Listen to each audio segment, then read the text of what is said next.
What is going on, everybody? It's the Front, and we here with a special video here. A review and overview and my thoughts on the G1 Climax 32, which just wrapped up over a day or so ago, a day and a half ago now, where we had 28 men from 4 blocks, A, B, C, and D, vying to get that one shot to go to the main event of Wrestle Kingdom.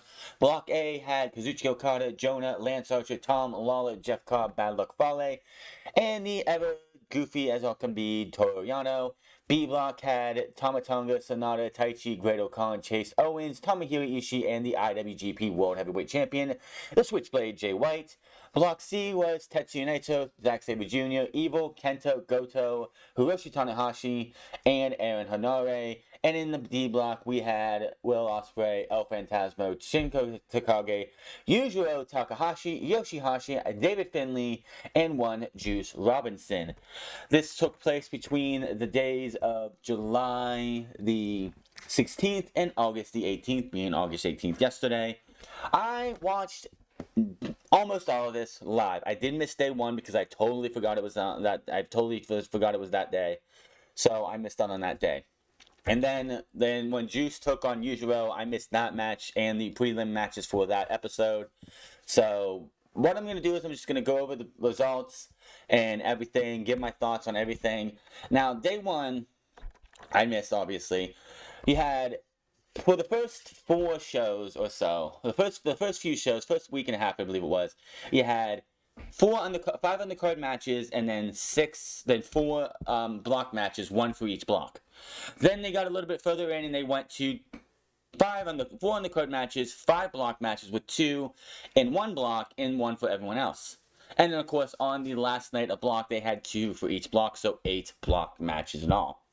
So, night 1 was on July 16th. We had Tom Lawler going over Kosei Fujita, 3 minutes 48 seconds. TMDK, which is Jonah and Bad Dude Tito versus Toru Yano and Ryo Ue. TMDK, of course, won. House of Torture beat the Gorillas of Destiny, Tomatonga and Jado and David Finlay. Bullet Club, Kenta Juice, and Bad Luck Fale and Chase Owens defeated Suzuki-gun, Lance Archer, Taichi, Zack Sabre Jr., and Taka Michinoku. And then, of course, in the final of the first of the non-block matches in the first night, Chaos's Hiroki Goto, Tomohiro Ishii, and Yoshihashi defeated Los Ingobernables de Japón. Naito, Shingo, and Bushi when Bushi probably took the pinfall. You do know when you, the thing about the prelim matches, we got some good prelim matches. TMDK's battle with Tom Lawler and Royce Isaac of Team Filthy was some of the best non-block matches. Also, Will Ospreay's reaction to having to deal with Lance Archer, scared to death that this guy was going to kill him. Some of these backstage things, there was a match later on in the card, which we'll get to in a bit, where it was the United Empire versus Suzuki-gun, and Ospreay just did not want to have anything to do with Lance Archer, and after the match, after the show, was like, please, Mr. Khan, keep him in AEW, get him out of here. There was some very comedic spots in this show. Now, for the first night of block matches, Aaron Hanare would beat Hiroshi Tanahashi. Will Ospreay would beat El Phantasmo. I didn't see the show, but I did see the spot of Will Ospreay, how he beat ELP, as ELP was pinning Will Ospreay. Ospreay kicks out of 2. ELP looks at the referee, is like, that was a 3. Will Ospreay with the hidden blade right to the face of El Phantasmo and beat him. That was one of the best spots of the entire tournament, just saying that right now. And that was on night 1. Jay White defeated Sonata, and in the main event, Kazuchika Okada over Jeff Cobb. A repeat of what happened, I believe they said last year. Cobb could not beat him then, he could not beat him now. Then I got into the show on the next night. The first 2 nights, of course, were free on New Japan World. You didn't have to sign up. All you had to do was go in, click the live button, and boom, you could watch it for free. David Finlay and Yoshihashi defeated Team Filthy. Pretty good match here. Bullet Club's Bad Luck Fale and El Phantasmo defeated Suzuki-gun's Taka Michinoku and Lance Archer. Taka Michinoku got 1 win on a team this entire tour. United Empire's Will Ospreay, Great Khan, Jeff Cobb, and Aaron Hanare took down the House of Torture in the third match on the second night. Yujiro Takahashi, Dick Togo, and Sho. Bullet Club's Jay White and Chase Owens defeated Gorillas of Destiny, which is Tomatonga and Jado, apparently. I was wondering this whole tour, Where is Tama's brother, Tongaloa? Apparently he's on the mend. He had a knee injury, or I'm sure we would have had the actual Gorillas of Destiny, the dudes, Tonga. Like, I'm sure his brother would have been in the tournament if he was here. Chaos is Kazuchi Okada and Hiroki Goto defeated Hiroshi Tanahashi, and Hiroshi Tanahashi defeated LIJ's Tetsuya Sanada and Bushi. And then we got into the main block matches as Taichi took on Tomohiro Ishii in 15 minutes and 21 seconds. This was a really good match. The biggest thing about Tomohiro Ishii talking about is this could possibly be his final G1 Climax run. He is getting up there in age. He's been wrestling since the mid-90s or the early 90s. And man, Taichi's manager, Miho Abe, my God, is she a thing of beauty. But he wins, moving on to on his block. And then we had Toru Yano and Jonah, and this match lasted longer than I actually thought it did. It lasted 9 minutes and 1 second. Toru Yano up to his same goofiness, low blow to Jonah and Bad Dude Tito on the outside, and Jonah gets beat by count out to Toru Yano. The best match of the night of night 2 was Zack Sabre Jr. versus Kenta. This match was, and according to this time stamp, because I'm just looking at the results on Wikipedia, the last 2 matches went the exact same time, 21 minutes and 33 seconds. This one was great, and Zack Sabre Jr. This match tells the story of Kenta was getting a little too cute towards the end of the match. Even Kevin Kelly on commentary, when Kenta had Zack Sabre Jr. beat and he picked him up to continue to punish him, Kevin Kelly was like, that was a horrible decision. And it came back to bite him as Zack Sabre Jr. was able to tap out Kenta and pick up the 2 points to move on to his next match, and Kenta starting out in an 0-1 hole. And then Juice Robinson defeated Shingo Takagi. Of course, Juice Robinson at this time was still walking around claiming himself to be the IWGP US Heavyweight Champion. And oh boy, we have some talk about that later on. But he beat Shingo Takagi and then just has very little to say afterwards, because usually the person at the end of the night who picks up the win gets to send the fans home happy and say what they want to say. He didn't say much and then just said fuck you, and that was that. So far, good tournament. This is only the first match show I got to see. Then, night 3, which was on July 20th, 2022, TMDK had their first of 5 meetings against Team Filthy, Tom Lawler and Royce Isaacs. Tom Lawler and Royce Isaacs lose. Badu Tito and TMDK's Jonah pick up the win. United Empire's Will Ospreay, everyone from the United Empire took on the Bullet Club, Evil, Fantasmo Show, and Dick Togo. They beat them. Obviously, like, when it comes to undercard matches, if there's a young lion on the team, that team's probably going to most likely lose. If there's a talent who's not in the G1 Climax, they're going to lose. Now, there are times where you have, like, TMDK versus Team Filthy, where Royce Isaacs and Bad Dude Tito are not in the tournament. One of those 2 guys can lose. That's one thing you have to look at. I will say, looking at all back at this tournament, Bad Dude Tito has really, like, shown that if they want to put him in the G1 next year, I wouldn't see a problem with that. Now, they are members of TMDK, which, if you know of Shane Thorne and Nick Miller from the TM61 or the Mighty in NXT, that's Shane Haste and Mikey Nichols now in New Japan Pro Wrestling. TMDK, of course, Jonah joined them. And then Bad Dude Tito was added to the group, I believe, at Collision at the Capital Collision, I believe is when it was. So Jonah called their team, this portion of TMDK the K9 Connection, because Jonah called himself the top dog and Bad Dude Tito is the Wolf's daddy. So there you go. Jay White, Juice Robinson, and Kenta would defeat Yoshihashi, Tomohiro Ishii, and Koji Fujita by submission in the 6-man. And then LIJ defeated Suzuki-gun, Tachi Saito Jr., and Takamichi Noko. Anytime Taka's in there, it's like, oh boy, how's he going to lose? And then in the 4-block matches on night 3, you had Yujiro Takahashi taking on David Finlay, and I can't stand the House of Torture. I'm probably not the only one who thinks this, but I cannot stand the House of Torture.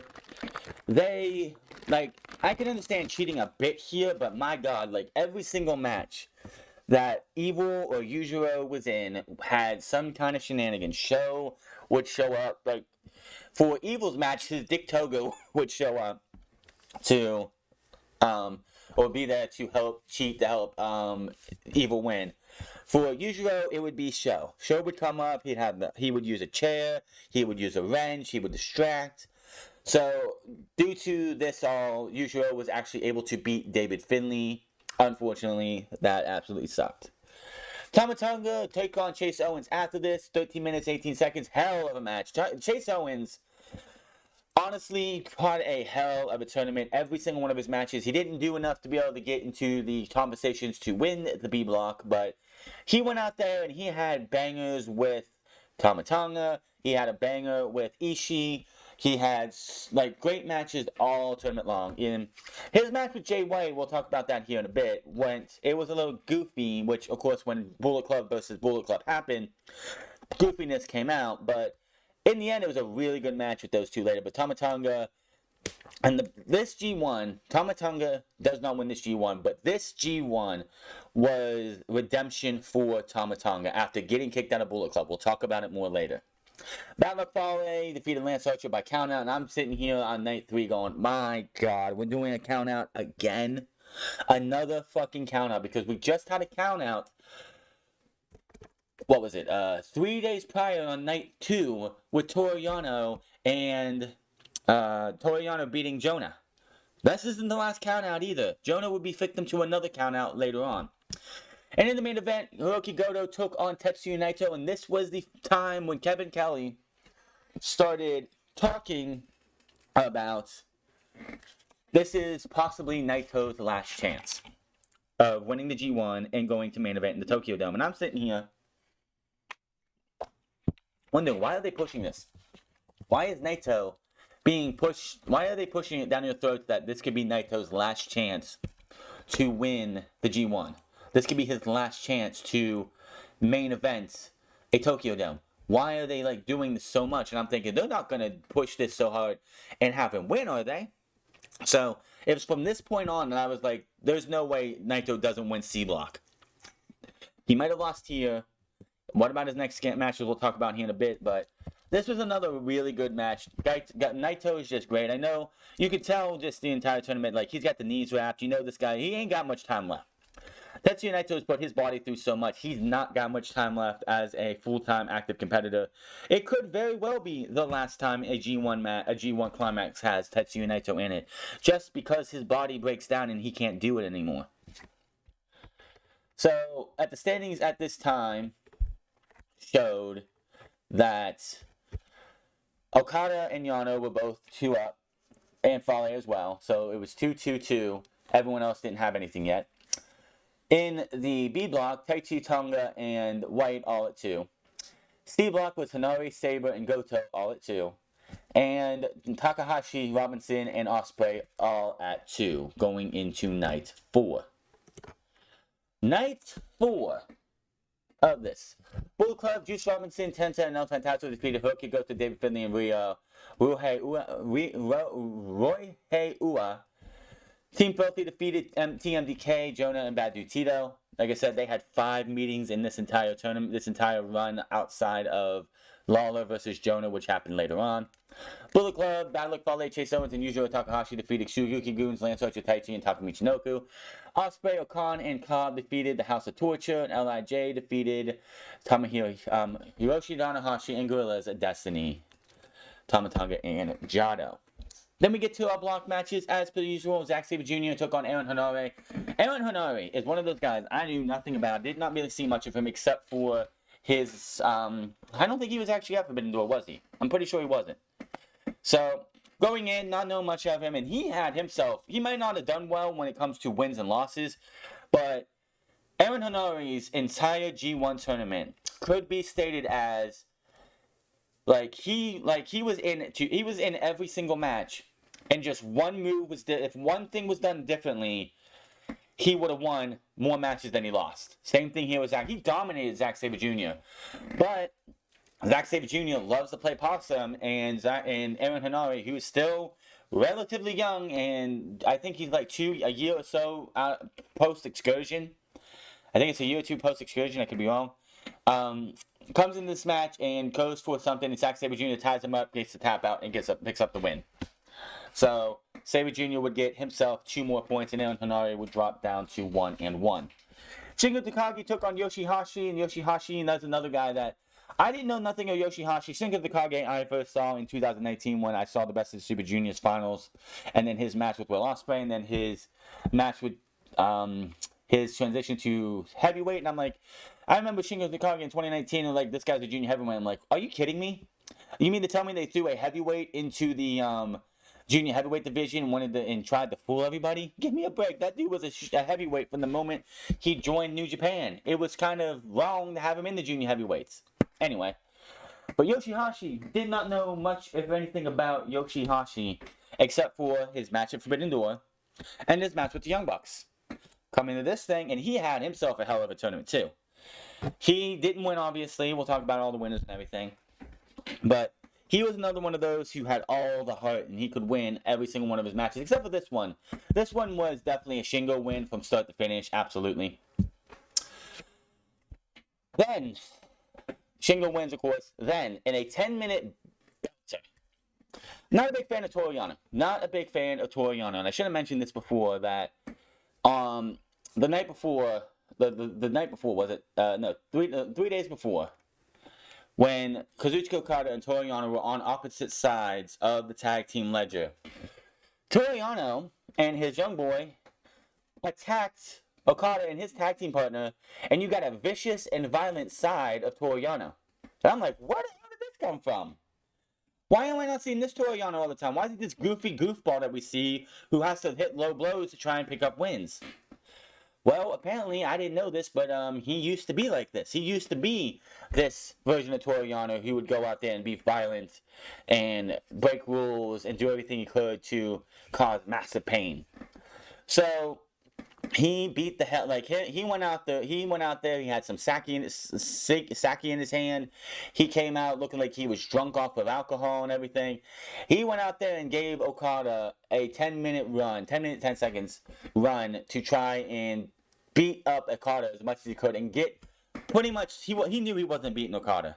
And if he would have been the good, lovable, fun Toru Yano that everybody knows, and some people hate, as of me, for sure, I do not like that version of Toru Yano, he would have got walked all over, and it would have been an easy, maybe 2-minute match for Kazuchika Okada. Okada actually had to fight to beat Toru Yano. It took 10 minutes, but he still had to actually fight, and even after the post-match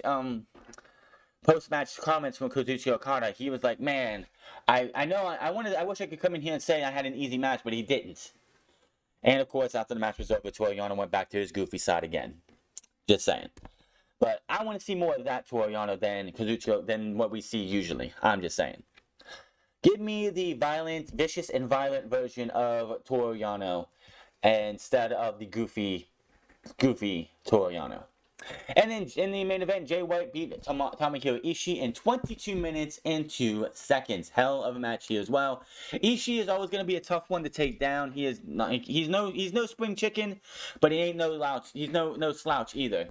He put Jay White through the ringer. Jay White had himself one hell of a tournament. Every win that he got was not an easy win. I don't think Jay White had one single easy win. Even his match against Chase Owens, which we'll get to here in a bit, wasn't easy in the long run. So, moving on to night 5. Chaos beat the House of Torture. Bullet Club beat Team Filthy. TMDK defeated Los Ingobernables de Japón. The United Empire defeated Suzuki-gun, and Kazuchika Okada, Tama Tonga, and David Finlay defeated the Bullet Club as well. El Fantasma took on Yujiro Takahashi. This was the first Bullet Club versus Bullet Club match. And the only positive to seeing Yujiro Takahashi in these matches is he brings out his valet Peter. He is the Tokyo pimp, Yujiro Takahashi. He has his valet, aka his model Peter, who comes out wearing next to fucking nothing. She has a rabbit mask on and a top on and like a thong on, and usually that's about it. That's all she comes in and does her interpretive dance. Now, going into this match, it was, of course, Bullet Club versus Bullet Club. What's going to happen? Well, Yujiro went, well, if you lay down at ELP, I'll let you have a date with Peter. And it seemed like ELP was okay with this. He's got this hot fucking Asian woman right here. He's going to offer you to have a night with her. Why do I need 2 points? Let me just lay down and let you have those 2 points. Of course, El Fantasmo doesn't actually go with that. He actually stoops him in, trying to hit the pin. They have themselves a match. ELP actually ends up picking up the win and walks away with Peter. So, yeah, Yujiro lost twice that night. Sonata and Taichi had a hell of a match. Of course, Sonata and Taichi, the entire tour, were doing this fucking anything you can do, I can do better. They were fucking like flexing their pecs, doing like posing, all this other shit. So that's what you got a lot of that in this tour. So yeah, they started the entire first part of the match with them seeing who could pop their pecs better. My goodness. Sonata defeated him in 60 minutes and 9 seconds. Outside of the first time for Tachi and the second time and the last time for Yujiro, if you had Yujiro in a block match, you usually had Taichi in a block match, usually back to back. So we got to see Peter and then Mio Abe back to back, and everybody won on that. Just saying. I'd take Mio Abe over Peter. Just saying. Jeff Cobb beat Bad Luck Fale. The biggest feat at this time in the tournament was him actually hitting the Tour of the Islands on the big man Bad Luck Fale. That was a feat in of itself. My God. Bad Luck Fale, Jeff Cobb, hell of a match. Like, just the finish. Him picking up Tour of the Islands and hitting it on Bad Luck Fale. Holy shit. Hiroshi Tanahashi took on Tetsuya Naito in the C block match in the main event of Night 5. 22 minutes and 22 seconds. A hell of a match. This is definitely one of those on recommendations if you want to see a match of the night, the match of the tournament, one of the top matches of the tournament at this time. Tanahashi Naito, definitely up there. You can't go wrong. Night 6, we had House of Torture defeating Kosei Fujita and Yuto Nakashima, 2 Young Lions. Chaos defeated TMDK. United Empire took down Hiroki Goto and GOD. Hiroshi Tanahashi and Chaos's Koyushi Okada and Yoshihashi defeated Suzuki-gun. LIJ to hook down the Bullet Club of White, Bad Luck Fale, LAP, and Gato. And then you had Chase Owens versus Great Okan. Of course, Chase Owens being a member of Bullet Club. It's got to be a little sneaky, so he started this match by throwing some powder into the Great Okan's face. Of course, Chase Owens likes to gloat the fact that he is undefeated against the Great Okan. But Kevin Kelly's like, 2 of those matches, I think it was like 2 of those matches, 2 of those wins against the Great Okan is when he was still a young lion. So those don't count. They really don't count. But to him, they do. To each their own. So Chase Owens would end up beating the Great Okan. Hell of a match there. Great Okan, I don't know. Outside of this match with Chase Owens, he really didn't have a good showing at all. A lot of the time during Great Okan, and the best moment for Great Okan comes later, which we'll talk about that here in a bit, was something that happened in a prelim match, just funny ass shit. But it's just, most of his block matches, it felt like he wasn't there all the way. I mean, Kevin Kelly, it could be in storyline or whatever. Kevin Kelly mentioned it too in commentary, how it just seems like Great Okan was sleeping through most of his matches. He just didn't seem to turn it on. Apparently he had a hell of a run last year, and this year he just couldn't replicate it, losing to Chase Owens. Evil defeated Kenta by countout. This was another Bullet Club versus Bullet Club match, but Dick Togo, of course, being the lackey of Evil, did all he could to cost Kenta 2 points. And of course, the big thing about Kenta was he has recently written his autobiography. And the book tour happens to be happening during the G1. So he has been missing out on the book tour, so he's been showing off the book, getting everyone, I guess, which doesn't surprise me whatsoever that he sold out. The first run sold out, and then on the second run, and that's highly in demand too. Kenta is wrestling fucking royalty in Japan. It does not surprise me one bit that his book has sold out. Plain and simple. That's what I'm just going to say right there. So after, of course, Evil gets the count out, Dick Togo was like, we'll show the book, just show it off. And then Lance Archer took on Tom Lawler. This was actually Tom Lawler's first match in the G1. The one thing with doing the block matches like this and having them be like this, instead of having two blocks where it was like night 1 would be block A, night 2 would be block B, and so on and so forth. Tom Lawler did not get his first match in the G1 for block action until night 6 on the 26th. A week or so, 8 days after the tournament started, if I'm correct. Lance Archer beat him in 11 minutes and 50 seconds. Archer, my God, Archer. When he comes back to from Japan, Tony Khan better have some big ass plans for him, because Archer felt like the biggest fucking deal in this tournament. He felt like a fucking megastar over in Japan. This dude felt like I know the fans love him. Every time Lance Archer's music hits in AEW and comes out, he gets some of the biggest reactions out there. This dude felt like he was bigger than life. He is a larger-than-life character in New Japan Pro Wrestling. And I know, after this tour is done and over, this is not the last time Lance Archer is going to be here. He might be back for Wrestle Kingdom. He might be back for the New Japan Cup next year. Lance Archer on a tour for Japan felt like a bigger fucking deal in this month, these 20 events, than he has in his entire run in AEW. 20 shows. He felt like the biggest fucking deal. And it also helps the fact that he left New Japan Pro Wrestling in 2020, 2 years ago, after, I believe it was Wrestle Kingdom. He left, and he went away, and he comes back, and the fans go crazy because they haven't seen him in 2 years. So that's also a benefit of that, is that he left and then he came back. If he was still here, it wouldn't be that he wouldn't have that big feel as much as he would being gone and coming back and doing this one tour. He's not going to be at Burning Spirits. He's not going to be at World Tag League probably. I can see Lance Archer doing something at either Wrestle Kingdom, New Year's Dash, or the New Japan Cup next year. And in the main event, one of the first shockers to some in the tournament was David Finlay beating Juice Robinson. Now,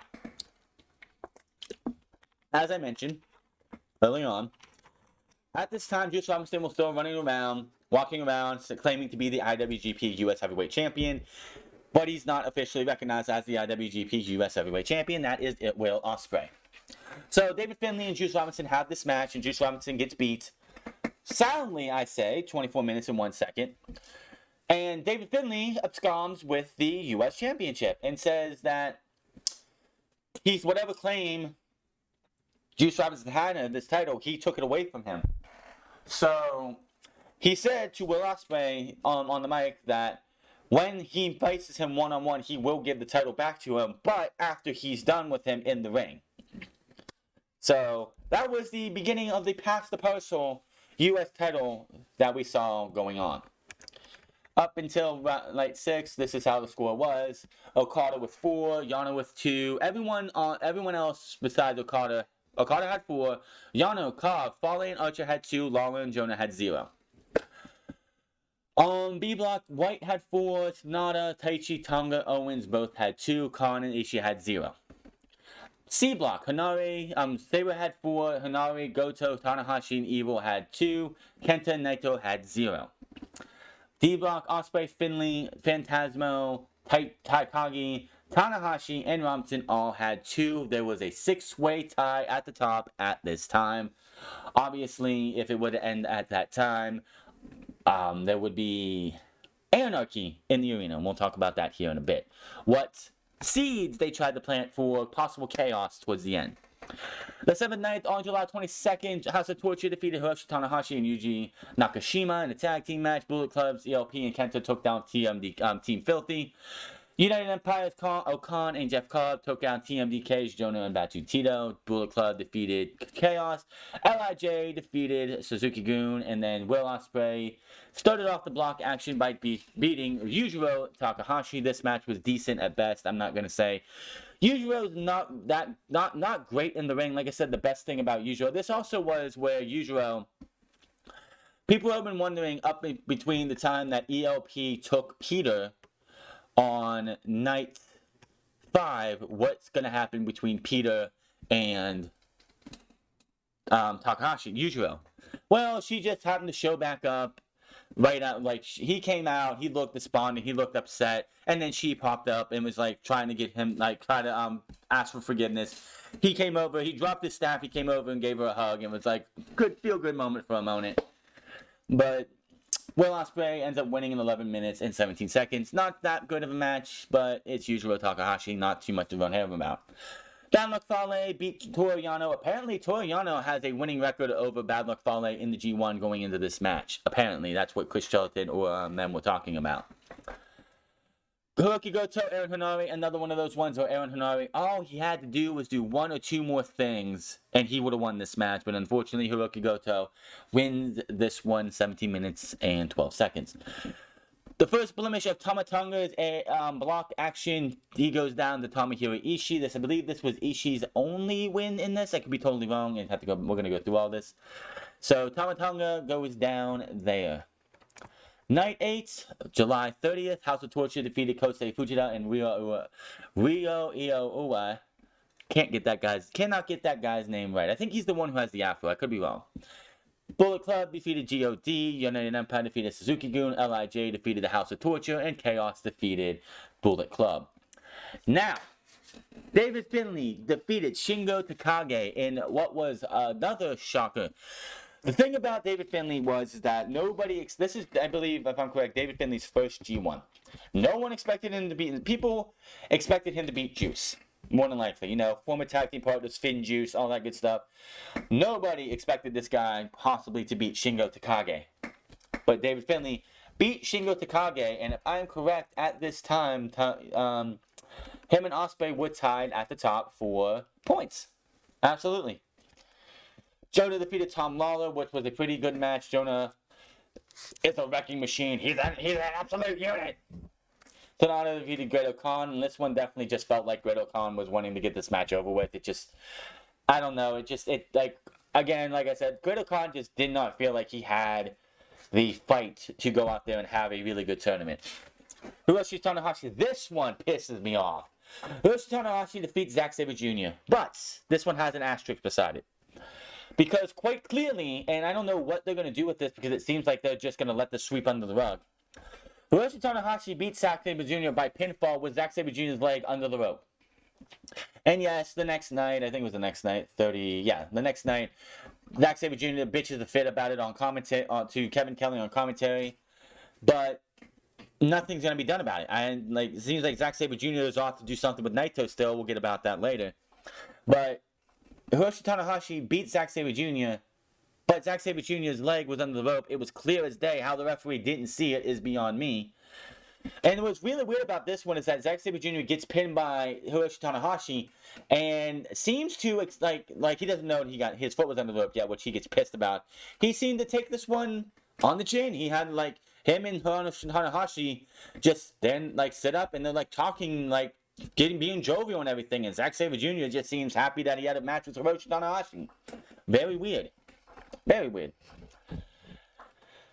But yeah, the very next night, we had Night 9 on July 31st, and Zack Sabre Jr. was in a prelim match. He found out he had his leg under the rope, and he was not happy.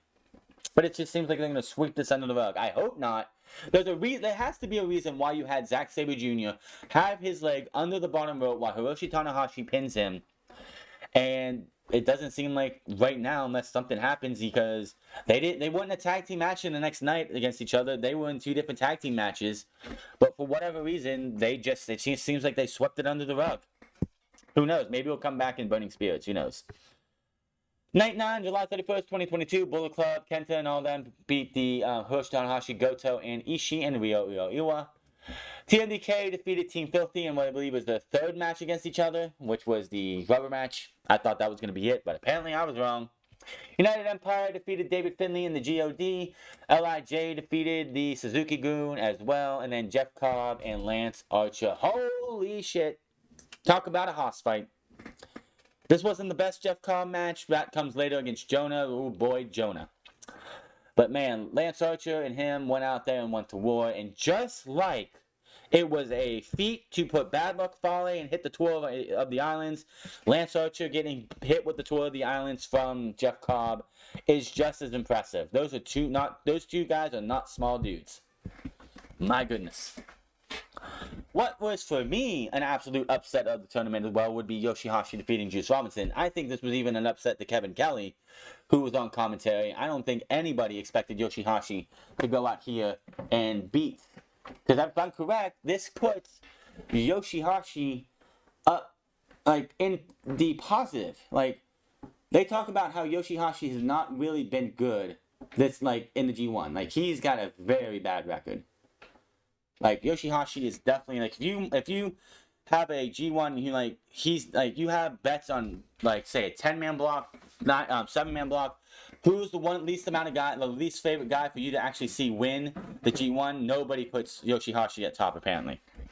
But him beating Juice Robinson, which, honestly, this also told the story of Juice Robinson, who just felt like he went into the match with David Finlay going, he was carrying my bags. I was carrying this guy on my coattails for years. I'm going to go out there and I'm going to beat him and show him I am the better guy. And he got embarrassed by David Finlay. And Juice Robinson just seemed to tumble and tumble and tumble down and just could not seem to get himself back on the right track for the remainder of the tournament. Like, it just seemed like whatever it was, Juice Robinson could not get past the fact that David Finlay went out there and embarrassed him. Then we had Jay White and Chase Owens. Oh my God. So, Jay White, Chase Owens. Apparently it was supposed to be Chase Owens was going to get paid off, take the finger poke of doom, and get pinned. Jay White comes with what he shows is a pack of money. Envelope of money. Gives it to the timekeeper to keep hold so they can have their match. Have their thing go on. Chase goes out to get the pack of money. 1, 2, and a bunch of blanks. It was like, that's supposed to be like 30,000 yen. Something like that. 30,000 yen. Which is about $3,000 before the dollar went down. But Chase is like wondering this whole time. It's like reminding me of Stewie Griffin wanting his money from Brian. Where's my money? Where's my money? So they go back and forth trying to, like, be a little goofiness in here.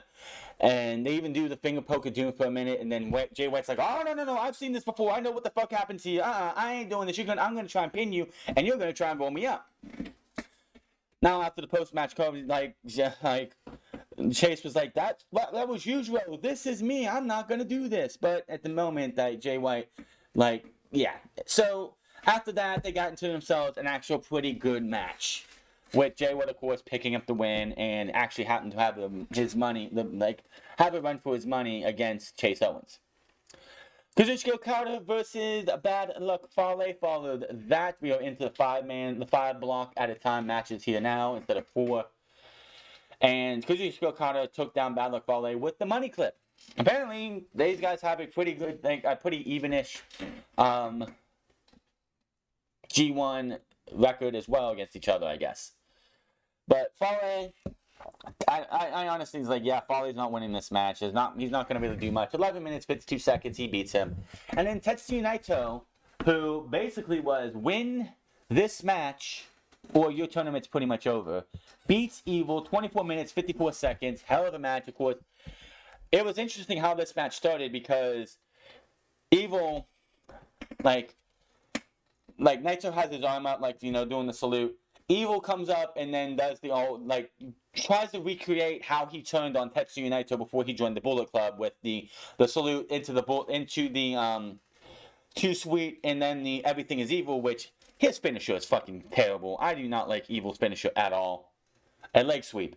He beats people with a leg sweep. Come the fuck on. Tetsuya Naito gets on the board beating Evil. Little shenanigans, of course, from Dick Togo because he's Dick fucking Togo. Alright. Night 10, there were 20 nights of this, by the way. We are in to night 10. United Empire would defeat TMDK. House of Torture defeats Suzuki-gun. Bullet Club defeat the LIJ and Hiroshi Tanahashi. And Chaos defeat the Bullet Club. Then we had Great-O-Khan versus Tomohiro Ishii. This was probably the best Great-O-Khan match we had in the entire tournament. just saying, like, his match with Jay White later on in the tournament was decent, but like Great Khan, as I said, just I don't know, he just felt off. Tom Lawler gets his first win in the tournament, defeating Toru Yano, not falling for Toru Yano's tricks. He even came out wearing a fucking wig. He had DVDs of Sister Act 1 and 2, because apparently Sister Act was a 6-week explosion in Japan back in the 90s. Toru Yano, of course, comes out with his DVD for his camping trip with Chaos. He took him on. Did not fucking care. Tama Tonga versus Sonata was a damn good match as well. Kenta versus Hiroki Goto, another great match as well. And David Finlay. This was, I think, for the D block, the shocker of the D block. David Finlay would beat Will Ospreay in a belter of a match, a damn good match. Wasn't the best match of Will Ospreay for the tournament. No, that would be later on. But he even told Will that he would give him the title back when he's done with the match.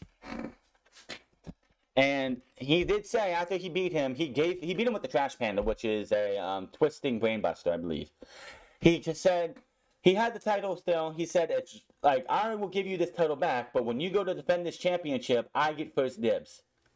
And gave him the title back. So David Finlay got to have the go home for that night, which at the time, going out of 10, we had Okada with 6, Fale Cobb with 4, Lawler, Yano, and Archer, and Jonah with 2 each. B Block had White with 6, Tonga with 4, Sonata with 4, and everyone else with 2. C Block, Tanahashi, Sabre, and Goto all with 4, and everyone else with 2. D Block, David Finlay, 6 points. Going into night 11, Ospreay with 4, and everyone else with 2. Is this the night? No. We're not there yet. We're not there yet. No. We're not there just yet. We'll get to that in a minute. Night 11, August 5th, 2022. DOD defeated David Finlay and Kosei Fujita. United Empire defeated Team Filthy. LIJ defeated the Suzuki Goon.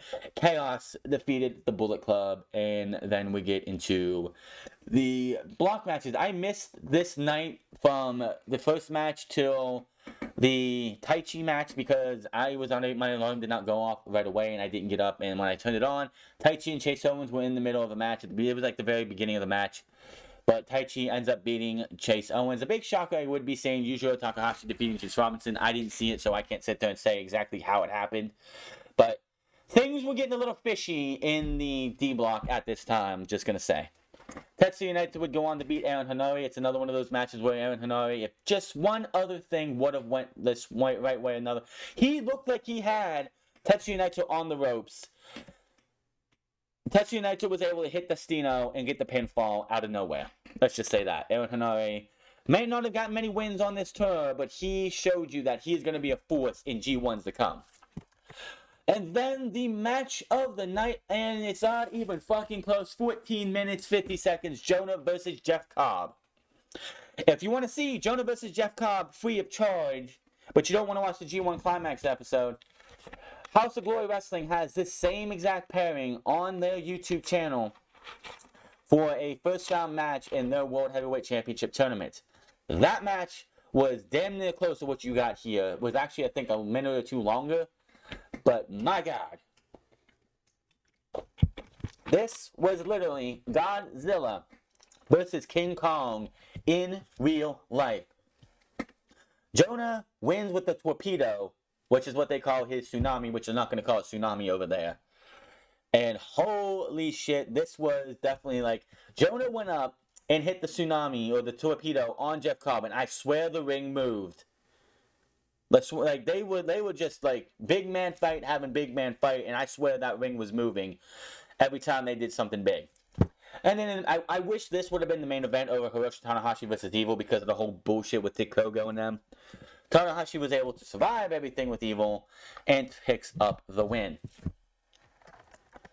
What night was that? No. Wow, is it really that late? Yeah. Okay, night 15. We still got a couple more episodes.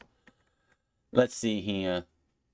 Alright, night 12, we had Bullet Club over Tomohiro Ishii, Tama Tonga, David Finlay, and Ryo Ua. United Empire over Team Filthy, Bullet Club over LIJ, and Suzuki Okada and Hiroshi Tanahashi over TMDK. that was a preview for what would become the shocker of the tournament, in my opinion. Yoshihashi defeated El Phantasmo in another damn good match.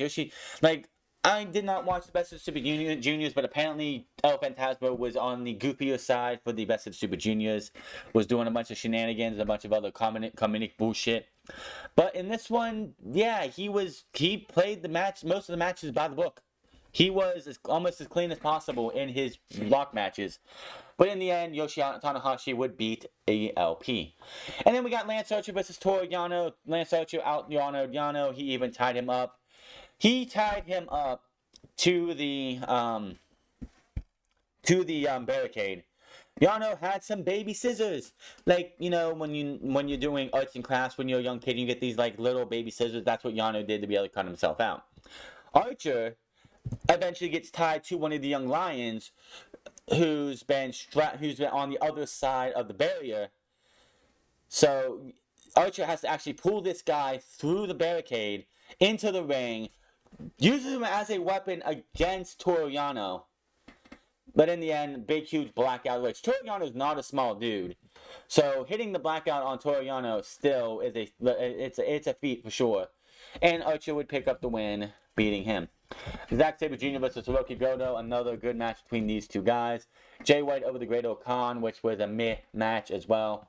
And then Shingo Takagi versus Will Ospreay, which got a 5-star from Dave Meltzer of the Wrestling Observer. This match was a masterclass of good fucking wrestling. These two went out there and just, wow. What can you say about Shingo versus Will? These guys just have it together. They have chemistry.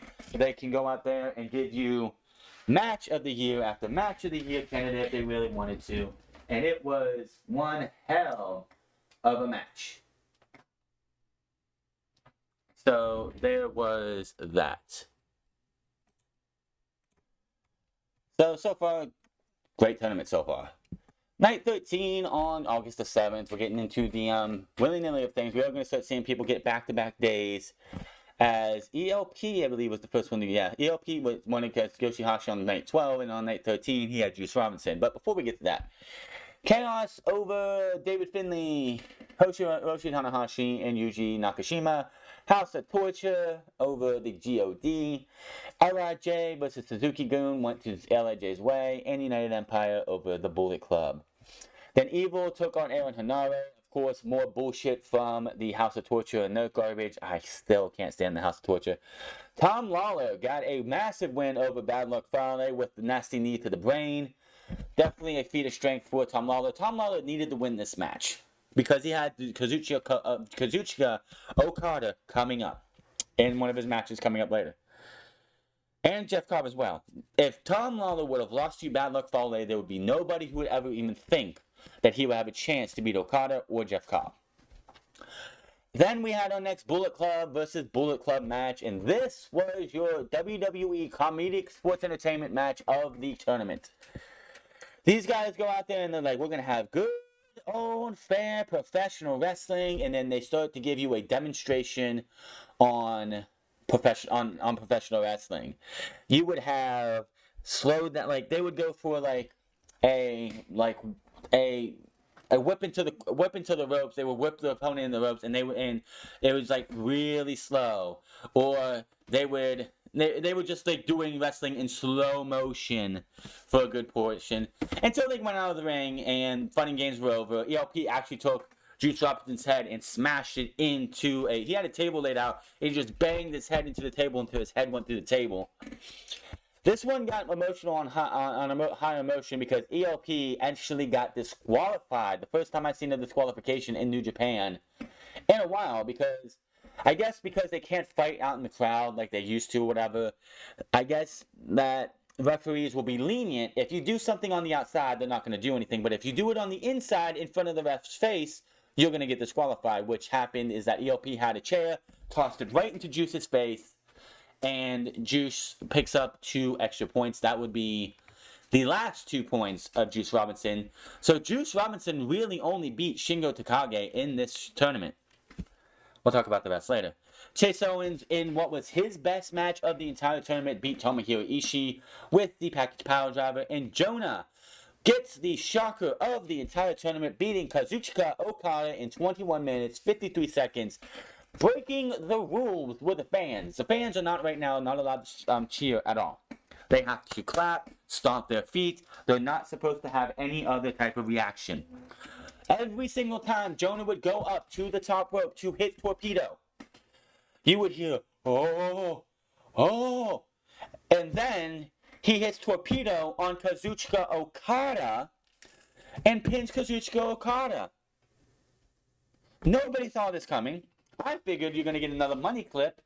Possibly. There's no way he's going to hit the Rainmaker on Jonah and get him down. He's going to probably have to hit the money clip. Or use the money clip. But Kazuchika Okada got beat by Jonah in the upset of the entire tournament, in my opinion. Then we had night 14. LIJ defeated Tomohiro Ishii and Kojei Fujita. Team Filthy defeated Suzuki-gun. United, which Tom Lawler and Zack Sabre Jr. had this feud of sorts over British and American music, even though they're in two different blocks, and the only way they would have been able to see each other in the G1 is if they both made the finals, which neither one did. So, I don't know if they're going to continue this if Tom Lawler comes back, or what. United Empire's Will Ospreay, Jeff Cobb, Kratos Khan, and Aaron Hanari defeated the House of Torture. Chaos defeated Hiroshi Tanahashi. And then Yujiro Takahashi beat Yoshihashi with more help from the House of Torture. Ugh. Sonata would end up beating Chase Owens, and due to referee stoppage, which, damn, Tama Tonga would beat Taichi in what would be Tama Tonga's first of two matches back-to-back. And then Lance Archer would beat Jonah by countout in 12 minutes and 43 seconds, as Lance Archer was clotheslined back into the ring, which Jonah was playing up to the crowd, let Archer get back up and run him. Referee was still counting. He was at like 17 when this happened. Hits him down. He goes into the barrier. By the way, kudos to Bad Dude Tito for taking the hit for Jonah when Archer went for the cannonball on the outside, even though Jonah's head hit the fucking barricade. So Archer would beat Jonah, and Jonah had not been pinned or submitted at this time in the tournament. I just realized, yeah, Jonah was also back-to-back this night. Yeah. So, and then Tetsuya Naito beat Kenta in C block. Going into night 15, this was Jonah, Okada, and Archer, three-way tie at the top. Of course, Jonah, if the tournament would have ended in this facet, we would have had a three-way tie because Jonah in the A block, because Jonah beat Okada. Okada and Archer hadn't had their match yet, and Archer beat Jonah. So it would have been a three-way tie, and you would have had a three-way. Cobb, Fale, and Lawler all had 4 points at the time. Yano was out with only 2. At this time in C block and B block, White, Sonata, Tonga, and Taichi were all still alive. Chase Owens, Greater Khan, and Ishii were all eliminated. 8, 6, 6, and 4 for the 4 who were alive. In the C block, Tanahashi, Sabre, Naito, Gaito, and Evil were all still available, with Sabre, Naito, and Tanahashi three-way tie at the top. In the D block, everybody was still alive, with Finlay and Takahashi at 6 each. Takahashi with the advantage because he had beaten Finlay. So if they would have ended on this night and went to the semifinals, Takahashi would have made it to the semifinals. Thankfully, that did not happen. Kevin Kelly was going to quit the pro wrestling business if that happened. Night 15, United Empire over Yoshihashi, Chaos over TMDK, Suzuki-gun over the Bullet Club over LIJ. Then, this is when things got very weird for D-Block. Because I'm watching this live. Chris Charlton, who's not here because he didn't do every show, I don't know why, I don't know what the whole thing about that is, post on social media all the situations that need to happen for a 7-way tie in D-Block. And I'm sitting here, why the fuck would you put that out there? ELP needed to beat David Finlay. Yoshihashi would have to defeat David Finlay. Juice Robinson would have to beat Will Ospreay. Shingo Takagi would have to lose to ELP. Juice Robinson would have to beat Will Ospreay to get a 7-way tie. We get to the ELP David Finlay match. ELP wins the Chaos, and what they called Operation Chaos 7-way tie was still in effect. And I'm sitting here going, why would you put this out here? Obviously, Chris Charlton's not going to go out there and do that on his own, because that's not something you're going to do. ELP beats David Finlay, and I'm thinking, oh, fuck, here we go. Also, I need to mention this too, because Great Khan loses to Tama Tonga 14 minutes, 32 seconds. Zack Sabre Jr. defeated Evil in 44 seconds. This was fucking great. So, Evil and Dick Togo come out. Dick Togo's always with Evil. He's his lackey. He comes out, and Zack Sabre Jr. music hits. We see who is supposed to be Zack wearing a baseball cap, head down, face mask on, with Zack Sabre Jr.'s jacket on. Evil and Dick Togo go to attack him because bell hasn't rung yet, and anything can happen. They pick it up, and it's a young lion. It's the one with the afro. I don't know his fucking name on top of my head. It's the young lion, and Dick Togo goes to go into the back to find Zack, and Zack comes out and attacks him. They fight on the outside. They get in the ring. Bell rings. 44 seconds later, Zack Sabre Jr. pins Evil in his one pinning combination and picks up the win in 44 seconds. Evil was eliminated from contention like that. Loved it. Kazuchika Okada versus Tom Lawler was Tom Lawler's best block match by far. He gave, in 16 minutes and 16 seconds, he gave Kazuchika Okada everything to try and win this match. In the end, Okada had to pick up the win to continue on his run. Hiroki Goto defeated Hiroshi Tanahashi 19 minutes and 1 second in the main event. Pretty good match as well. And then, looking at night 16, I have to go with this, but going into night 16, Okada, Archer, Jonah, and Cobb were all live. Lawler, Fale, and Yano out. Night 2, B block. By this time, with Tama Tonga beating Great Khan. Well, actually, wasn't the previous one? No. Taichi was still available, still able to go. With the way it is, you had Jay White and Tama Tonga at 8 points. The difference is Jay White was at 4-0, Tama Tonga was at 4-1. Now, not even that far in, like a week, not even a week, 2 or 3 days, I went on here and I looked at this list of B block. White, Tonga, Sonata, Taichi, Owens, Great Khan, and Ishii. Who's gonna beat Jay White? Who's gonna win B block? I knew from like week 1, Tama Tonga is winning B block. As long as even after he lost to Ishii, I'm like, Tama Tonga is winning B block. There's no way you're gonna have Jay White go, because who obviously was gonna win A block was gonna win. You're not gonna have that match in the semifinals, when you're going to probably have that for a bigger stage. So I was like, there's no fucking way Tama Tonga is not winning B block. Sabre, Tanahashi, Goto, Naito still available. Evil in 44 seconds, eliminated. Love it.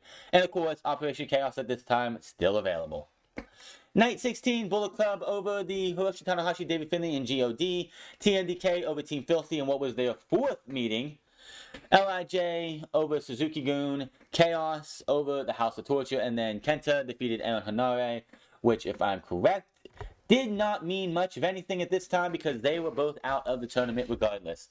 Jeff Cobb beat Toru Yano. This match, Toru Yano actually took Jeff Cobb's arms and put them into his singlet and tried to win by countout that way. Fucking dumb. Shingo Takagi outlasted the House of Torture and shows bullshit to beat Yujiro Takahashi. So the Operation Chaos continued. Will Ospreay needed to beat Yoshihashi, and he did.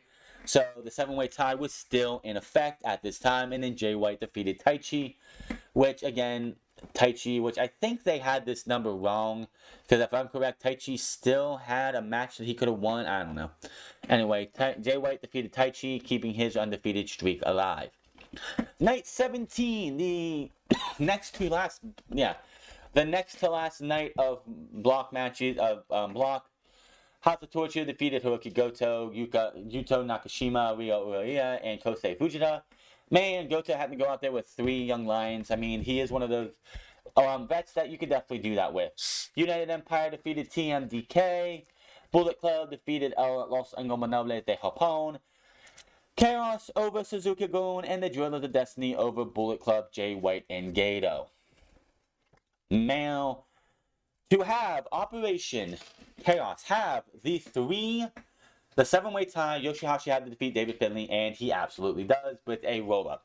By this time, Yoshihashi was sporting massive tape, 2 layers of tape on his right shoulder. Don't know when it happened. It wasn't a prop. It wasn't something to play mind games. Yoshihashi's shoulder is pretty fucked up by this time. So whatever he wanted to do to get a win or something, he couldn't do. So able to get a roll-up to beat David Finlay. This was David Finlay's last match. So David Finlay ends his G1 6-6. Yoshihashi ends his G1 3-3. So 6 points. Kenta defeated Tom Lawler defeated Jeff Cobb in which basically Jeff Cobb. Okay, so here's the thing about this one. If Jeff Cobb would have beat Tom Lawler, Archer beats Okada, and Jonah beats Bad Luck Fale, you get a 4-way tie in A block. Unfortunately, Tom Lawler beats Jeff Cobb, thus ending Jonah and Cobb's chances of a 4-way or 3-way tie. Even though Jonah beat Okada, and Okada, I just don't get this math at all. If Jonah beat Okada, and then Archer would have beat Okada, how do you, because they would have been Jonah and Jonah would have beat Bad Luck Fale, you have a 3-way tie. I don't understand how it was down to Archer and Okada and Jonah didn't have a chance. It boggles my mind how that happens. So, Kenta was out by this time. Only thing Kenta could do was beat Hiroshi Tanahashi and keep Hiroshi Tanahashi from being able to advance, draw a 4-way tie with Naito and Goto. If Naito and Goto win their final matches, then it would have been a 4-way tie between Zack Sabre Jr., Goto, Naito, and Tanahashi. Kenta ends up beating Tanahashi in a really, really good 23-minute, 46-minute match. Not being able to do much, but at least play spoiler for Hiroshi Tanahashi. And on the final night of block action, this match order in the first half kind of pisses me off. You had drama in the C and D block. You had drama. Will Ospreay loses the Juice, and ELP beats Shingo, you have a 7-way tie. If Goto beats Evil and Naito beats Sabre Jr., you have a 4-way tie. Ishin Sonata didn't matter. It was down to Tama Tonga and Jay White. Doesn't matter. Jonah beat Bad Luck Fale, then it would be a 3-way tie, even though for some reason Jonah was out. Whoever does match order should be fired. This match order was atrocious. You had Will Ospreay versus Juice Robinson. And ELP versus Shingo Takagi were your first 2 matches. With the results that ended up being the way they were, if you flip these, then I think we would have had a little bit more into this entire chaos thing. Same thing with Evil, Goto, Tetsuya Naito, Zack Sabre Jr. Will Ospreay beats Juice Robinson. So right then and there, all the talk of a possible 7-way tie goes right out the window, and we still have ELP versus Shingo Takagi. The only thing that could happen now is either Will Ospreay or Shingo Takagi go to the finals. Go to the semifinals. If you're going to do this match order right, and if you're having this the way it is, Shingo Takagi and ELP should have opened the show. If ELP beats Shingo Takagi, then it adds more stakes to Will Ospreay versus Juice Robinson, because if Will Ospreay wins, he moves on to the semifinals.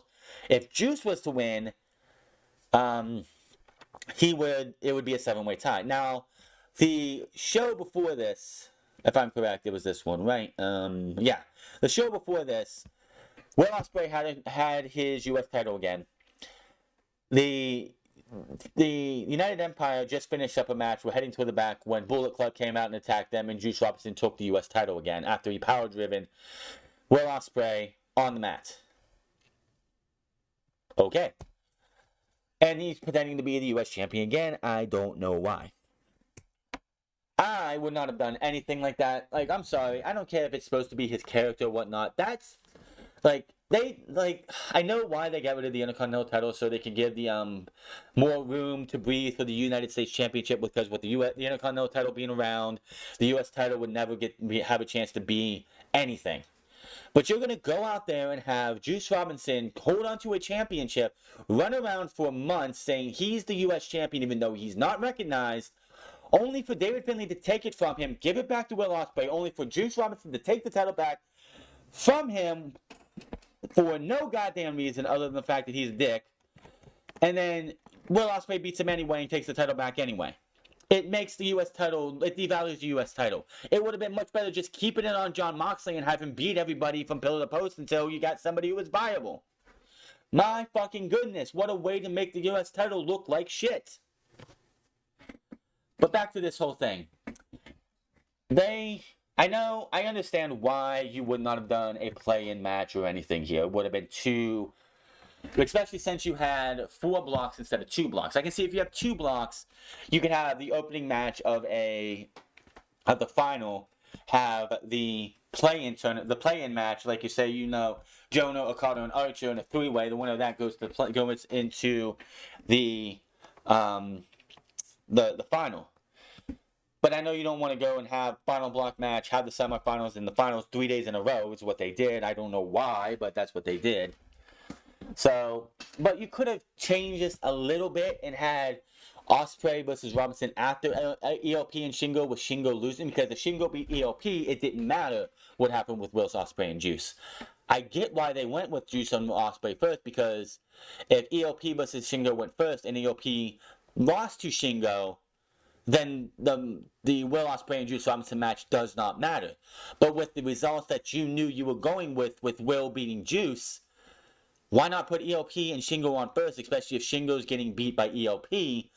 Then, and it would have been also a bit telegraph who's winning that match if ELP went first, ELP and Shingo went first. But it would have kept that entire, because you had from night 15 to night 18. The commentary drilled that we could have a 7-way tie. Oh my God, this match just happened this way. We could have a 7-way tie. We want a 7-way tie. If you're gonna have them drill that in for almost a week, night 15 was on the 10th, so 8 days. For 8 days, or 6 days. I'm sorry, 6 days. In 4 events, you had the commentary say we could have a possible 7-way tie, and you just kept talking about it and talking about it and talking about it. To just cut that out before you even get to the last match of the block is very short-sighted in my opinion. It's very it's just Gato doesn't want to commit to anything. He wants to play it safe, and that theme's coming in very soon. So ELP beat Shingo. Evil defeated Hiroki Goto thanks to the House of Torta bullshit. And then Tetsuya Naito beat Zack Sabre Jr. in 1 minute and 58 seconds. Man, I see Zack Sabre Jr. does not take quick losses very well. This man threw a fit like if he was a fucking petulant child. My God, I would not want to take. I wonder how many times his mama took his candy away when he was young and how much of a fit he threw, because my goodness, did he seem very pissed off, even though he was okay to doing it to Evil a couple days beforehand. Tomohiro Ishii versus Sonata, probably their best 2 matches of the entire tournament. They just went out there for pride and beat the shit out of each other. And then the B block, this one would have been my main event. This was my main event, honestly. Was Tama Tonga versus Jay White, 13 minutes and 54 seconds. It is the longest match of the night 18. It should have been your main event in my humble opinion, but it wasn't. Which saw Tama Tonga go for the gun stun, which is the RKO out of nowhere, or the RKO. He goes for the gun stun, gets caught, goes for the Jay White goes for the Blade Runner, which Tama turns into the gun stun, 1, 2, 3, and Tama Tonga wins B block, beating Jay White. Holy shit, what a fucking match those two put on. Then we had Jonah defeating Bad Luck Fale, which Jonah, of course, was hoping that Archer would win to make it a 3-way which we'll talk about that here right now. So Archer comes out, Connor comes out second, but Archer comes out with the hood over his head. He's just got his hands to his side as he stoically walks to the ring. Gets into the ring. They have a white square with the advertisement on the front in the middle of the ring. Stands there and just has his name called. Okada comes out. He hasn't moved at all. His head's down. He looks like he's like in meditation, just sitting there, waiting for the right time to strike. Okada comes over, is like, "What the fuck is he doing? Are you okay, man?" Archer grabs him, choke slams him, beats the shit out of a Kazuchika Okada. He made Okada work 12 minutes and 43 seconds. He beat the fuck out of Kazuchika Okada. But one Rainmaker later, and Kazuchika Okada beats Lance Archer, moving on to the final four. So when it comes to, I'm going to get to the semifinals, finals here. When it comes to the overall blocks, Okada was a shoo-in, no problem. Tama Tonga was obvious. Naito, they made you believe that Naito was going to win this whole thing, so obviously he was going to win. Ospreay should have been the shoo-in for everybody to win Block D, but it was like the 7-way tie. The fact that Finlay has beaten Ospreay, Juice Robinson, and Shingo Takagi in this tournament, one right after another, just wow. The fact that they could have, like, if Yoshihashi loses to David Finlay wins Block outright with 1 day to go. Which is kind of sad that you knew that David Finlay wasn't going to beat Yoshihashi, because there's no way they were going to have the blocks be any of the blocks decided before that final night of block action. It just wasn't going to happen. Anybody who thought otherwise, you're stupid. So, yeah. Overall, the 4 people who were going to win were the 4 people I figured were going to win, especially with Naito. And they just drilled into your head that this is Naito's last chance. It's either now or never for Naito. Even though, and I looked this up during the finals, like during some block matches in the finals, Tetsuya Naito has been in 3 main events of Wrestle Kingdom over the last 6 fucking years. Why are you making a big fucking deal about Tetsuya Naito main eventing a Wrestle Kingdom? He went in as IWGP Intercontinental Champion to take on Kota Ibushi when they unified the titles. Why are you making such a big goddamn deal about Tetsuya Naito winning this G1? He's won the G1 before. What else does Tetsuya Naito need to accomplish? It makes no fucking sense to me why they went this hard on it. They went so hard from like week 1. This is Naito's last chance. If Naito doesn't get his act together, he's gonna lose out on the G1. It's like, why are you pushing Tetsuya Naito so far into he's going to go out there? And yeah, it just didn't make any sense to me. It annoyed the shit out of me that you're just sitting there pushing this guy down the throat of this is his last chance, saying, yeah, he's winning a C block. He's winning C block. He might lose these first 2 matches, but he's going to win out because we need him to win C block, or it's his final chance. My goodness. Now, again, there could have been drama in C block. Every block could have had drama except for B. B was decided between Tama Tonga and Jay White 4 shows beforehand, pretty much. So it could have been Naito, Sabre, Naito, Sabre, and Goto in a 3-way tie, and this would have been a legit 3-way tie, because if Naito beat Sabre, which he did, Sabre beat Goto, and Goto beat Naito, so that was gonna, if Naito would have beat Evil, you would have had yourself a legit 3-way tie, and that would have been very interesting. But no, again, Gato plays it safe. I understand why you don't want to have these talents, because it is the G1. This isn't an AEW, WWE type tournament where if you do something like that, where you have to wrestle at the beginning of the show and then wrestle in one of the matches later in the show, you're going to have a quick match and that's it. No, these 3, if you would have had Naito, Sabre, and Goto in a triple threat match to see who wins C block, they would have went out there and beat the living shit out of each other. Goto, sure, would have beat the fuck out of the other 2. And Sabre would have stretched both of those guys. Same thing if Okada, Archer, and Jonah would have been in a 3-way tie. Jonah and Archer and Okada would have went out there and beat the shit out of each other. So I understand why they don't want to do these play-ins, even though they want to tease the play-ins. But that's what you get. Another one is like the whole entire D-Block 6-way tie thing. That was unnecessary. That was absolutely unnecessary. Have something else go another way. There was no fucking reason to have Finley and to have the whole tease of a 6-7-way tie if you're not going to commit. Plain and simple. Alright, night 19, which is the semifinal night. August 17, 2022, 2 days ago. Chaos, Tomohiro Ishii, Kouki Goto, Yoshihashi, and Yo versus Suzuki Goons, Lance Archer, Yashibata Kanemaru, Taka Michinoku, and Doki. Yes, 19 and 20 days, we had actual people who were not on the rest of this tour in these matches. So, of course, Chaos wins because Doki, Taka Michinoku, and Yoshinobu Kanemaru were not here. We're not in the G1, so they were, of course, going to be, losers. Dangerous Techers, Taichi and Zack Sabre Jr. took on Team Filthy and ended up beating them. Of course, Team Filthy's Tom Lawler and Zack Sabre Jr. went off on each other about their favorite, Boy George and George Michael, whatever. I don't care.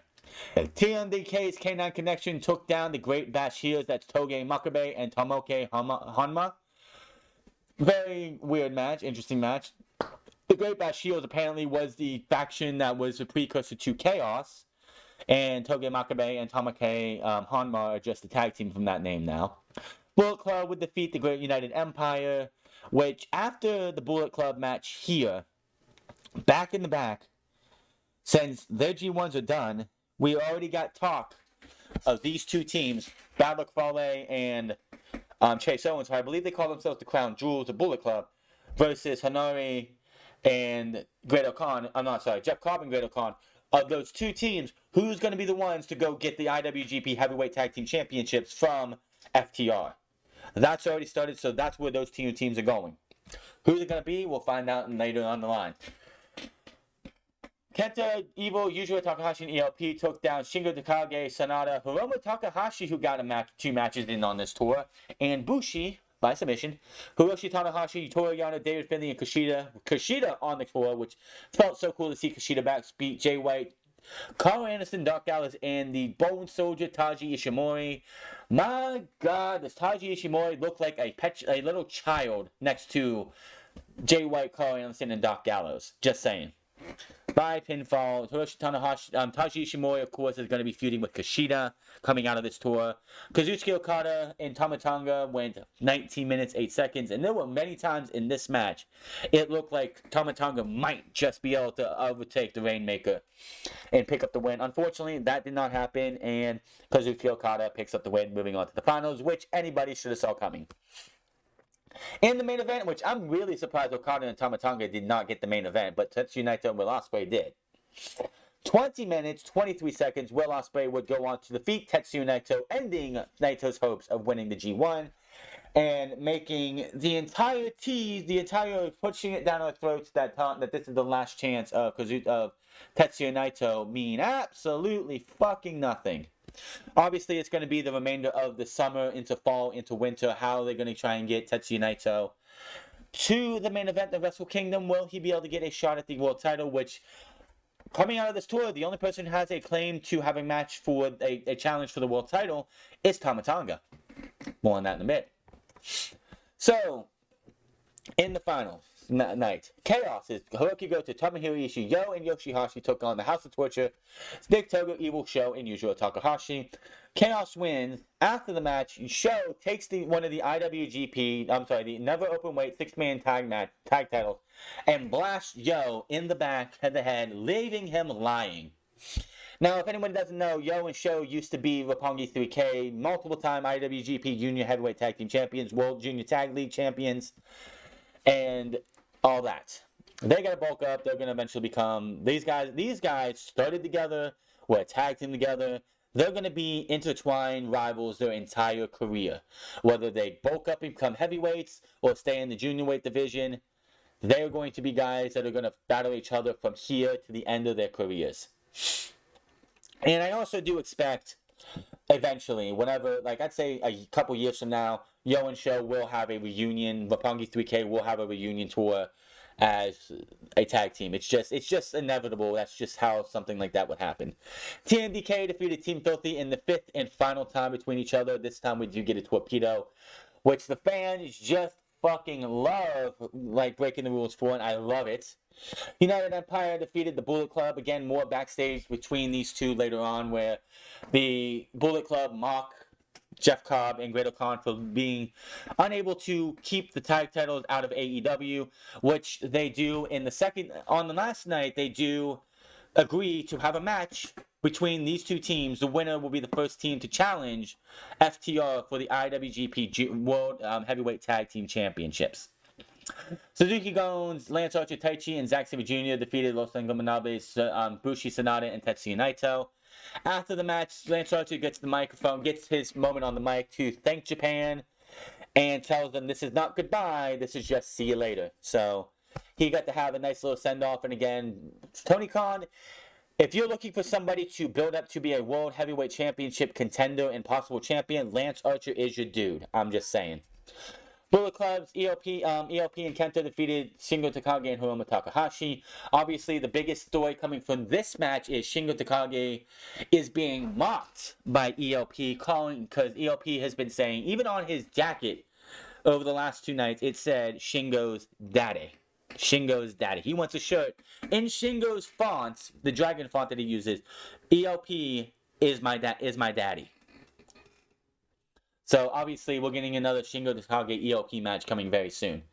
David Finlay and Hiroshi Tanahashi would beat the Good Brothers after Toru Yano, who the night before would low blow both Carl Anderson and Doc Gallows to pick up the win for his team, would come out of nowhere and cause Doc Gallows to leave Carl Anderson by himself, allowing Hiroshi Tanahashi to beat Carl Anderson, who was also the Never Openweight champion. And it looks like that match is going to be coming up on the Burning Spirits Tour, probably on September 25th, hopefully. Tama Tonga and Kushida would beat the Bullet Club, Taiji Ishimori and Jay White, after Taiji Ishimori gets tapped out by Kushida. After the match, Jado, oh, the great man that he is, grabs both championships, the world and the heavyweight and light heavyweight championships, junior heavyweight championships, tosses them in the ring. Tama Tonga grabs the world title, holds it in his hand, holds it up, and the crowd erupts for this man. They want Tama Tonga to win the IWGP World Heavyweight Championship, and honestly, I'd be putting the title on him. I'd rather see him and Okada too than Okada versus Jay White, less than a year already. Which obviously I just spoiled who won the match. Of course, if you haven't seen it, whatever. In the main event, Kazuchika Okada goes over Will Ospreay in what I think was a very, very good match. So much so, as I've said before, fans are not supposed to cheer. Fans are not supposed to do anything but clap and stomp their feet. Halfway through this match, the fans said, fuck the rules. It's the last match of the tournament tour. We're gonna cheer. We're gonna go crazy. We're gonna just be all apoplectic for this match, and rightfully fucking so. If they were gonna break rules for the entirety of a match, or at least half a match, this was the match to do it. So about 15 minutes. This match went 33 minutes and 53 seconds. So about 15 minutes of this match, you hear ooh, ah, yeah, like you hear everything other than them chanting. They are just like oohing and awing and just going completely crazy for this match. That's how good this match was. 5 stars, 5 and 7, 8 stars, and 3/4 stars from Dave Meltzer. This was the match of the tournament. This was match of the night, obviously. The only thing I have to say is I think Gato goes safe too much. I understand last year's G1 ended in the worst way possible. Kazuchika Okada beat Kota Ibushi by referee stoppage. Nobody wanted to see that happen. So they spent the entirety of this G1 building up to have Kota Ibushi, not Kota Ibushi, but Kazuchika Okada win and have a proper finish. Now, I was given a reason, not given a reason, but someone had thought of why they would not have Will Ospreay win this time, because he is the United States champion right now. I don't know if that's a good enough excuse. I mean, Dave Finlay is going to be going up against the United States, going for that United States championship. after the show, after the backstage thing, they're in the media room, and Will Ospreay is like, he's down. He's trying to hold in his emotions when David Finlay comes in and just like, you could just hear the emotion, like Will Ospreay's like, I just had one of the hardest matches of my life, and I just lost, and like, you weren't gonna give me a moment. You're not gonna let me have a moment. And he got like, David Finlay got under the skin of Will Ospreay, and Will Ospreay is just fine. When do you want that match for the U.S. title? He's like, whenever. Just make sure you expect, like, just bring the title and let's have the match. Will Ospreay, of course. This madman gets today off, works Rev Pro tomorrow and Sunday, and then 3 days later has to be in, I think, Cleveland, I believe. Shitty place to go, I know, but in Cleveland, I believe, to face Death Triangle with Aussie Open, whose match for them winning the Strong Never Openweight Tag Team Championships was on tape delay, so I don't even know if they've had a match recently. I think they might at Burning. Yeah, I think they do on Sunday, but still. Will Ospreay just went through the toughest tournament in professional wrestling and came oh so close. He hit everything that he could. He hit a phenomenal forearm. He hit the Styles Clash, a V-trigger. He hit High Fly Flow. The only thing that he was unable to hit and he could not get up was the One-Winged Angel. Because he tried to hit everything under the sun that has beaten Okada before and wasn't able to do it. And even Kevin Kelly asked, would this have gone Will Ospreay's way if he would have been able to execute and hit the One-Winged Angel? That is something we will never know. But honestly, I just feel like, other than the makeup for the way the tournament ended last year, which is clearly what this is, I don't think Okada should have won. I think Will Ospreay should have won. There was a one-time match, tag team match, between the Bullet Club's Jay White and Gato versus Will Ospreay and I believe Aaron Hanare. I could be wrong. In which Will Ospreay, like, Jay White comes to... Actually, I think it was a four-man and aim. It was a tag team match with Will Ospreay and Jay White on the opposite sides. So I believe the first time they said in 2 years. And Jay White's coming to go do his, corner pose and everything, and Will Ospreay grabs the championship and just looks. And there's a tease for what possibly could have been had Gato not played it safe. The Wrestle Kingdom has yet to have a Gaijin versus Gaijin final main event. We've had Kenny Omega versus Kazuchika Okada.